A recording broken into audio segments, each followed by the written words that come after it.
যে মানুষটা ঘন্টার পর ঘন্টা আপনাকে নিয়েই পড়ে থাকতো, সেই মানুষটা একদিন হাজারো ব্যস্ততা দেখিয়ে আপনার থেকে দূরে চলে যাবে। যেই মানুষটা দিনে কয়েকবার আপনাকে না দেখলে মরিয়া হয়ে উঠতো, সেই মানুষটার একদিন আর আপনাকে দেখার জন্য মন চাইবে না। যেই মানুষটা ভালোবাসি ভালোবাসি বলে আপনাকে মাতিয়ে রাখতো, একটা সময় পরে সেটা আর করবে না, কারণ সে এখন ব্যস্ত হয়ে যাবে নিজের কাজে। অথচ যখন আপনাকে প্রপোজ করেছিল, তখন হাজারো ব্যস্ততা ফেলে রেখে আপনার মন রাখার জন্য সব কিছুই করতো।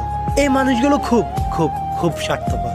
এরা ভালোবাসতে জানে না, তবে ভালোবাসার নামে মিথ্যে অভিনয় করে একটা মানুষকে কিভাবে মানসিক রোগী বানিয়ে দেওয়া যায় সেটা খুব ভালো করেই জানে।